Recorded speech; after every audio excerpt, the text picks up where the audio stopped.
ఈ ప్రాబ్లం చూడండి. A uniform magnetic field of 3000 gauss is established along the positive z direction. A rectangular loop of sides 10 centimeters and 5 centimeters carries a current of 12 amperes. What is the torque on the loop in the different cases shown in figure? What is the force on each case? Which case corresponds to stable equilibrium? మనకి ఇక్కడ ఒక 6 pictures ఇవ్వడం జరిగింది. వాటిల్లో magnetic field direction, ఈ current loop యొక్క current direction, దాని యొక్క కరెంట్ లూప్ యొక్క డైమెన్షన్స్ ఇవ్వటం జరిగింది. దీన్ని బేస్ చేసుకొని మనం ఈ లూప్ మీద అప్లై అయ్యే టార్క్, ఫోర్సెస్, మరలా అవి స్టేబుల్ ఈక్విలిబ్రియంలో ఉన్నాయా లేదా మనం చెక్ చేయాల్సి ఉంటుంది. అదే మన మోటివ్. మన మోటివ్ ఏంటంటే ప్రతి కేసులో టార్క్ కనుక్కోవాలి, అలాగే ఫోర్స్ కనుక్కోవాలి, అలాగే స్టేబుల్ ఈక్విలిబ్రియంలో ఉన్నాయా లేదా చెక్ చేయాలన్నమాట. అదే మన మోటివ్. ఇప్పుడు ఇన్వెస్టిగేట్ చేద్దాం ఏ క్వాంటిటీస్ ఇచ్చారో. ప్రతి కేసులోనూ ఒకటే మ్యాగ్నెటిక్ ఫీల్డ్ ఉంది. అది B = 3000 gauss. సో దీన్ని ఎస్ఐ సిస్టంలో మారిస్తే 3000 × 10⁻⁻4 టెస్లా. ఒక gauss = 10⁻⁻4 tesla. That is equal to 0.3 tesla. ఇక కరెంట్ లూప్లో ఎంత ఉంది అంటే I = 12 amperes. అలాగే area of the loop A = length into breadth, that is 10 centimeters × 5 centimeters, that is equal to 50 cm².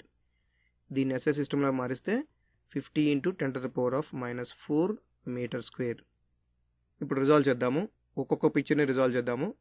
ఇప్పుడు ఫస్ట్ పిక్చర్ తీసుకుందాము. ఈ ఫస్ట్ పిక్చర్ చూసినట్లయితే మ్యాగ్నెటిక్ ఫీల్డ్ z యాక్సిస్ డైరెక్షన్లో ఉంది. కాబట్టి నేను B = 0.3 k cap టెస్లా అని రాస్తాను. k cap ఏంటి అంటే unit vector in the direction of z axis.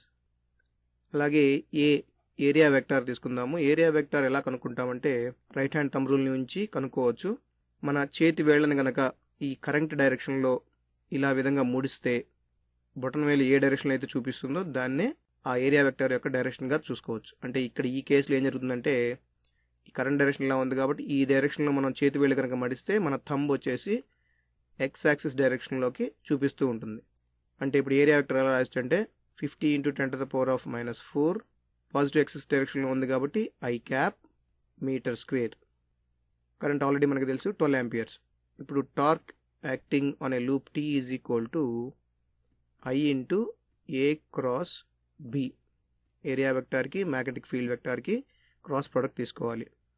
ఇక్కడ టౌ డైరెక్షన్ చెప్దాము. క్రాస్ ప్రోడక్ట్ తీసుకుంటే రైట్ హ్యాండ్ థంబ్ రూల్ ఉపయోగించుకొని A నుంచి B వైపుకి మనం మన చేతి వేళ్ళని కనుక మడిచినట్లయితే మన బొటన్ వేలు ఏ డైరెక్షన్లో అయితే చూపిస్తుందో ఆ డైరెక్షనే రిజల్టెంట్ డైరెక్షన్ అనమాట. అంటే ఈ కేసులో కూడా ఇప్పుడు ఏ వెక్టార్ ఈ డైరెక్షన్లో ఉంది, B వెక్టార్ ఈ డైరెక్షన్లో ఉంది. ఇప్పుడు నేను ఇట్లా మడిచినట్లయితే చేతి వేళ్ళని థంబ్ డైరెక్షన్ వచ్చేటప్పటికి ఇది నెగిటివ్ y యాక్సిస్ వైపుకి చూపిస్తుంది. ఈ క్రాస్ ప్రోడక్ట్లో కూడా అదే రిజల్ట్ చూపిస్తుంది. అది ఎలాగొస్తుందో క్యాల్కులేట్ చేద్దాం. That is equal to I 12 amperes into A 50 × 10⁻⁻4 I cap cross 0.3 k cap. That is equal to numerical part అంతా ఒక దగ్గర రాద్దాము. 12 × 50 × 10⁻⁻4 into 0.3 into I cross K. Cross ప్రోడక్ట్లో మనకు తెలుసు I క్రాస్ K అంటే -j. That is equal to ఈ మొత్తం వాల్యూ వచ్చేటప్పటికి మనకి 1.8 × 10⁻⁻2 newton meter in the direction -j. అంటే -j అంటే j క్యాప్ అనేది y యాక్సిస్లో డైరెక్షన్లో ఉండే యూనిట్ వెక్టార్, -j అంటే నెగిటివ్ y యాక్సిస్లో ఉండే యూనిట్ వెక్టార్ అని అర్థం. కాబట్టి టౌ యొక్క డైరెక్షన్ ఎటు నెగిటివ్ y యాక్సిస్ వైపు. Torque acting on that loop is equal to 1.8 × 10⁻⁻2 newton metre. ఇక ఫోర్స్ చూద్దాం. ఒక లూప్ మీద టార్క్ యాక్ట్ అవుతున్నప్పుడు దాని మీద కప్పులు యాక్ట్ అవుతున్నట్టు అర్థం. కప్పులు అంటే రెండు సమానమైన ఫోర్సెస్ ఆపోజిట్ డైరెక్షన్లో ఆ లూప్ మీద యాక్ట్ అవుతున్నట్టు లెక్క. అప్పుడు రెండు సమానమైన ఫోర్సెస్ ఒకే లూప్ మీద యాక్ట్ అవుతున్నప్పుడు వాటి నెట్ ఫోర్స్ 0 అవుతుంది. కాబట్టి ఇక్కడ ఫోర్స్ 0. ఈ లూప్ మూవ్ అవుతుంది కాబట్టి it is not in equilibrium.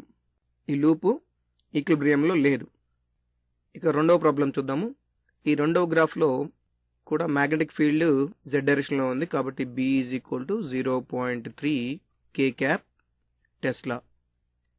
అలాగే area A is equal to ఇక్కడ కూడా ఏరియా 50 × 10⁻⁴ మీటర్ స్క్వేర్. కానీ ఇది ఇందాక పిక్చర్కి ఇప్పుడు పిక్చర్కి ఎలా ఉంది? ఇంతకుముందు వర్టికల్గా ఉంది, ఇప్పుడు హారిజాంటల్గా ఉంది. కానీ ఆ ఏరియల్ వెక్టార్ యొక్క డైరెక్షన్ మట్టుకు మారలేదు. ఎందుకంటే ఇక్కడ కూడా యాంటీ క్లాక్ వైజ్ డైరెక్షన్లోనే కరెంట్ వెళ్తూ ఉంది కాబట్టి కరెంట్ డైరెక్షన్ వచ్చేటప్పటికి పాజిటివ్ ఎక్స్ డైరెక్షన్లో ఉంటుంది. అప్పుడు ఇది ఐ క్యాప్. ఇక torque is equal to I × A × B. So ఇక్కడ ఏ వాల్యూ మారలేదు. ఈవెన్ కరెంట్ కూడా I is equal to 12 amperes. Current కూడా మారలేదు కాబట్టి మనకు వచ్చే value 1.8 × newton meter in the direction -J. ఇక్కడ కూడా కరెంట్ ఎలిమెంట్ యొక్క areal vector direction x axis వైపు, B డైరెక్షన్ z యాక్సిస్ వైపు ఉంది. కాబట్టి ఇక్కడ కూడా దీని వెక్టార్ ఏ రూపంలో ఉందంటే టార్క్ యాక్ట్ చేసే డైరెక్షన్ ఏది అంటే -y యాక్సిస్ వైపు అనమాట, నెగిటివ్ y యాక్సిస్ వైపు. అందుకే ఇక్కడ మనకు -J వచ్చింది. ఇక మూడో ప్రాబ్లం చూద్దాం. ఇక్కడ ఈ కరెంట్ లూప్ అనేది ఇందాక పిక్చర్లో y యాక్సిస్ మీద ఉంది, కానీ ఇక్కడ x యాక్సిస్ మీద ఉంది. ఇప్పుడు ఏరియల్ వెక్టార్ యొక్క డైరెక్షన్ చూద్దాము.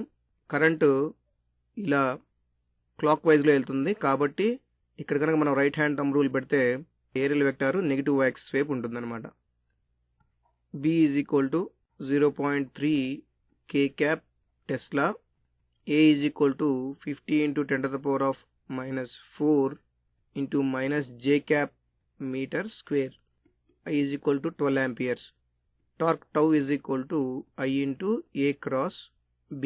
That is equal to 12 × 50 × 10⁻⁴ × -J into 0.3 into k cap, that is equal to minus 1.8 into 10⁻² Newton meter in the direction J cross K.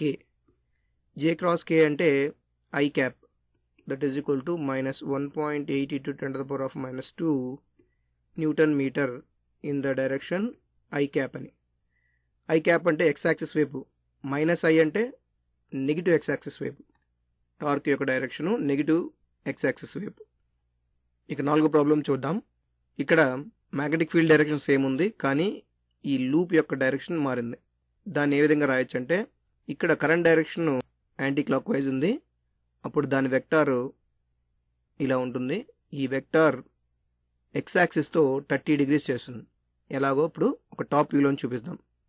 ఇది y యాక్సిస్, ఇది x యాక్సిస్, ఇది loop అనుకుందాము. Loop యొక్క normal vector ఇలా ఉంది A.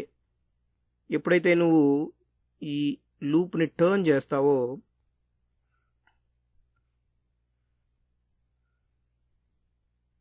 ఇలా turn చేస్తావో ఇది గనక 30 degrees గనక అయితే అప్పుడు ఈ యాంగిల్ కూడా 30 degrees అవుతుంది. ఎలాగంటే ఇదేమో 60 degrees, అప్పుడు ఇది 30 degrees, ఎందుకంటే ఇది 90 degrees ఉంది కాబట్టి. ఇది 30 అయితే దాని ఆల్టర్నేటివ్ యాంగిల్ ఇక్కడ 30 degrees అవుతుంది. So areal vector x axis 30 degrees angle చేస్తుంది. కాబట్టి ఇక్కడ మనం ఏరియల్ వెక్టార్ని ఎలా రాయొచ్చు అంటే A is equal to 50 × 10⁻⁴ into cos 30 degrees I cap minus sin 30 degrees J cap. ఇక్కడ మైనస్ J cap పెట్టాను ఎందుకంటే ఇక్కడ ఏరియల్ వెక్టారు ఎక్స్ యాక్సిస్తోనూ నెగిటివ్ y యాక్సిస్తోనూ కొంత యాంగిల్ చేస్తుంది కాబట్టి ఇక్కడ నెగిటివ్ ఆఫ్ J cap అని రాశాను. ఏదైతే హారిజాంటల్ ప్లేన్తో యాంగిల్ చేస్తుందో అంతే యాంగిల్ మనం ఇక్కడ వాడవలసి ఉంటుంది, అదే sin 30 degrees. That is equal to 50 × 10⁻⁴ cos 30 వచ్చేటప్పటికి √3/2 I cap మైనస్ sin 30 అంటే 1/2 J cap. ఇది ఆ ఏరియా వెక్టార్ యొక్క వాల్యూ. అలాగే B is equal to 0.3 k cap. ఇప్పుడు torque is equal to I × A × B, that is equal to I 12 amperes into A వచ్చేటప్పటికి 50 × 10⁻⁴ into √3/2 I cap minus half J cap into 0.3 into k cap, that is equal to ఇది విడివిడిగా రాస్తే మనకి 12 into 50 into 10 to the power of minus 4 into 0.3 into root 3 by 2 into I cross k minus 1 by 2 into j cross k. That is equal to ఇది 1.8 into 10 to the power of minus 2 into root 3 by 2 I cross k అంటే minus j minus half into j cross k అంటే I. That is equal to 1.8 into 10 to the power of minus 2 minus root 3 by 2 j cap minus half I cap. ఇక్కడ minus I minus జే అంటే అర్థం ఏంటంటే ఇది negative y యాక్సిస్కి negative x యాక్సిస్కి మధ్య ఉంది అన్నమాట vector. అంటే రిజల్టెంట్ వెక్టారు ఇక్కడ థర్డ్ క్వాడ్రంట్లో ఉంది. Negative y axis negative x axis ఎంత యాంగిల్తో ఉంది అది ఇప్పుడు మనం రాద్దాం. tan theta is equal to tau y by tau x. tau y అంటే ఈ part 1.8 into 10 to the power of minus 2 into minus root 3 by 2. tau x వచ్చేటప్పటికి 1.8 into 10 to the power of minus 2 into minus half. tau y by tau x అంటే ఈ part by దీంతో ఉన్న half. So ఇది cancel అయిపోతుంది, ఇక్కడ 2 కూడా cancel అవుతుంది, మనకి మిగిలేది రూట్ 3. tan theta ఎప్పుడు రూట్ 3 అవుతుంది? theta is equal to 60 degrees ఉన్నప్పుడు అవుతుంది. అంటే ఈ టౌ వెక్టారు x యాక్సిస్తో 60 degrees చేస్తుంది. ఏ x యాక్సిస్? Negative x యాక్సిస్తో. కాబట్టి పాజిటివ్ x యాక్సిస్ దగ్గర నుంచి ఈ నెగిటివ్ x యాక్సిస్ దగ్గర ఉన్న యాంగిల్ ఎంత అవుతుంది? ఇది ఒక 180 ప్లస్ 60 టోటల్ 240 degrees. అంటే x యాక్సిస్ నుంచి రిజల్టెంట్ వెక్టార్ ఎంత యాంగిల్తో ఉంది? 240 degrees యాంగిల్తో ఉంది. టోటల్ మ్యాగ్నిట్యూడ్ చెక్ చేస్తే ఫర్ ఎగ్జాంపుల్ ఇది టౌ ఎక్స్ అండ్ ఇది టౌ వై కాబట్టి root of tau x square plus tau y square is equal to tau వస్తుంది. అంటే దీన్ని కనుక మనం tau x square plus tau y square whole root తీసుకుంటే మనకు వచ్చే వాల్యూ ఏంటంటే 1.8 into 10 to the power of minus 2 newton metre అనమాట. ఈ ఫిఫ్త్ ప్రాబ్లం చూద్దాం. ఇక్కడ మ్యాగ్నెటిక్ ఫీల్డ్ ఎలాగూ వై డైరెక్షన్లోనే ఉంది, కానీ ఇక్కడ లూప్ వచ్చేటప్పటికి హార్జాంటల్గా ఉంది. ఇక్కడ XY ప్లేన్లో ఉంది. XY ప్లేన్లో ఉన్నప్పుడు దీని డైరెక్షన్ ఎలా ఉంది? ఇక్కడ ఈ విధంగా ఉంది. ఇలా ఉన్నప్పుడు దీని యొక్క ఏరియా వెక్టార్ యొక్క డైరెక్షన్ వచ్చేసరికి ఇలా పైకి ఉంటుంది. అంటే ఇది కూడా జెడ్ యాక్సిస్ వైపుకే ఉంటుంది. ఇలా రెండు అంటే magnetic field direction normal vector of the loop direction రెండు ఒకే డైరెక్షన్లో కనుక ఉంటే వాటి వలన వచ్చే టార్క్ 0 అవుతుంది. ఎలాగా? Tau is equal to I into A cross B. IAB A direction z axis కాబట్టి k cap cross B direction z axis కాబట్టి k cap, k cross k అంటే 0 అవుతుంది. So total 0. సో ఫోర్స్ కూడా ఇక్కడ 0. ఇంకొకటి ఏంటంటే పై 4 కేసుల్లో కంపల్సరీ లూప్ తిరుగుతూ ఉంది ఫీల్డ్ వలన, కాబట్టి ఈక్విలిబ్రియంలో లేదు. కానీ ఇక్కడ ఏం జరుగుతుందంటే ఏరియల్ వెక్టారు మ్యాగ్నెటిక్ వెక్టార్ రెండు ఒకే డైరెక్షన్లో ఉన్నాయి కాబట్టి ఇది స్టేబుల్ ఈక్విలిబ్రియంలో ఉంది. అంటే ఒక చిన్న స్మాల్ ఫోర్స్ అప్లై చేసినా సరే ఇది మళ్ళా ఇదే డైరెక్షన్లో ఉండడానికే ఎక్కువగా ట్రై చేస్తుంది. ఇక సిక్స్త్ పిక్చర్ చూడండి. ఇక్కడ ఏం జరుగుతుంది? ఈసారి కరెంట్ డైరెక్షను ఈ విధంగా ఉంది, బట్ మ్యాగ్నెటిక్ ఫీల్డ్ డైరెక్షన్ మటుకు మారలేదు. కాబట్టి ఇక్కడ ఏరియల్ వెక్టార్ డైరెక్షను డౌన్వర్డ్స్ ఉంటుంది, అంటే నెగిటివ్ జెడ్ యాక్సిస్ వైపుకి ఉంటుంది. కాబట్టి ఏ విధంగా రాయొచ్చు అంటే tau is equal to I into A cross B. That is equal to IAB. A negative z axis వైపులో ఉంది కాబట్టి minus k cap cross B positive z డైరెక్షన్లో ఉంది కాబట్టి k cap. So k cross k 0, tau is equal to 0, F is equal to 0. ఇక stable ఈక్విలిబ్రియంలో ఉన్న ఈక్విలిబ్రియంలో check చేద్దాం. ఇది స్టేబుల్ ఈక్విలిబ్రియంలో లేదు. ఎందుకు లేదు అంటే ఈ లూప్ని కనుక మనం ఒక చిన్న ఫోర్స్తో టర్న్ చేస్తే ఈ టోటల్ లూపు ఇలా తిరిగిపోతుంది. ఇలా తిరిగిపోయి దాని యొక్క ఏరియల్ వెక్టార్ యొక్క డైరెక్షను మ్యాగ్నెటిక్ ఫీల్డ్ డైరెక్షన్లోకి వచ్చేస్తుంది. కాబట్టి మనం ఇక్కడ ఏం చెప్పొచ్చు అంటే ఈ విధంగా అరేంజ్ చేసిన లూప్ స్టేబుల్ ఈక్విలిబ్రియంలో లేదు అని చెప్పవచ్చు.